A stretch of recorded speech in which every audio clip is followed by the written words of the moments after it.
بسم اللہ الرحمن الرحیم، اما بعد،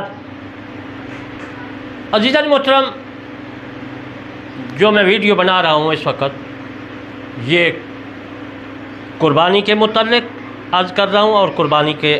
دوسرا دن ہے، اور میں آپ کو قربانی کے چند مسائل عرض کروں گا۔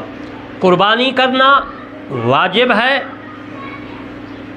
اور اس کے بعد اگر آپ کا جانور جو ہے جنگل میں ہے، آپ شہر میں رہتے ہیں،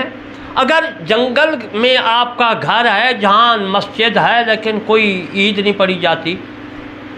تو پھر سورج چڑھنے کے بعد آپ قربانی کر سکتے ہیں، قربانی ہو جائے گی۔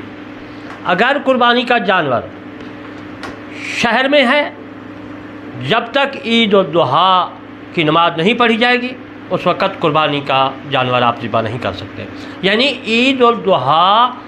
کی نماز پڑھنے کے بعد آپ قربانی کا جانور ذبح کر سکتے ہیں۔ اگر آپ جانتے ہیں، سمجھتے ہیں، تو پھر آپ ذبح کر لیں اپنے ہاتھ سے۔ اگر آپ نہیں سمجھتے یا نہیں جانتے، آپ کو تجربہ نہیں ہے ذبح کرنے کا، تو پھر کسی قصاب پرہیزگار نمازی سے جانور کو ذبح کرائیں۔ میرے دوستو، پہلے اس سے یہ کہیں، طے کریں کہ آپ نے ذبح کرنے کے کتنے پیسے لینے ہیں، یا ذبح کرنے کے اور بنانے کے گوشت کے کتنے پیسے لینے، یہ طے کر کے ان کو پیسے دے دیں۔ بعض حضرات کہتے ہیں کہ جانور ذبح کر دو، یا ذبح کر دو اور گوشت بنا دو، تو یہ چمڑا جو ہے قربانی والے جانور کا یہ آپ گھر لے جائیں، یہ ناجائز ہے۔ قربانی کے جانور کا چمڑا جو ہے یتیموں، مسکینوں، فقراء کا حق ہے، بیچ کر ان کو دیا جائے۔ اگر کوئی یہ کہے گا کہ چمڑا لے لو اور ذبح کر دو، بنا دو، تو قربانی ناجائز ہو جائے گی۔ قربانی کا جانور جو ہے یہ خوبصورت ہونا چاہیے، اور قربانی کا جانور میرے دوستو موٹا فربا ہونا چاہیے۔ قربانی کا جانور جو ہے اس کا گوشت استعمال رشتہ داروں کو اور اپنے گھر مسکین فقراء کو جو حصہ ہے وہ ان کو دیں، اور قربانی کے جانور کا جو اپنا حصہ بنے گا ان کو آپ خشک کر کے استعمال کر سکتے ہیں۔ حضور صلی اللہ علیہ وآلہ وسلم کے زمانے میں میرے مصطفیٰ صلی اللہ علیہ وآلہ وسلم اس وقت مدینہ پاک میں تھے۔ قربانی کے دن جو خانہ بدوش ہوتے ہیں، فقیر ہوتے ہیں، جو خیمہ لگا لیتے ہیں، پھر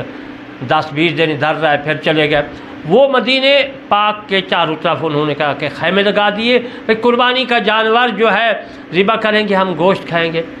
تو میرے مصطفیٰ صلی اللہ علیہ وآلہ وسلم نے جب ان لوگوں کو دیکھا، خانہ بدوشوں کو، تو آپ نے اعلان فرمایا کہ گوشت کو جو کھانا ہے کھائیں،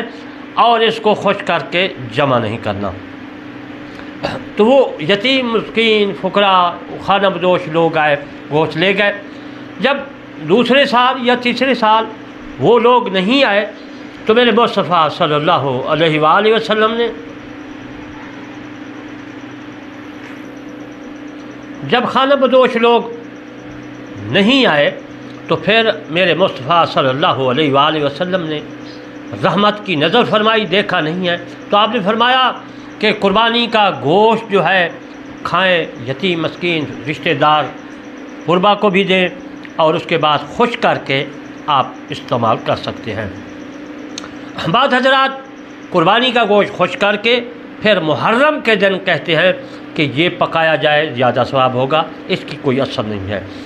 اگر قربانی کا گوشت خشک کر کے پکایا جائے محرم میں، کوئی حرج نہیں ہے، گناہ نہیں ہے، لیکن عام گوشت جس طرح ہم خشک کر کے یا دوسرا گوشت پکاتے ہیں، کھاتے ہیں محرم میں یا باقی، اس حساب سے جائز ہوگا۔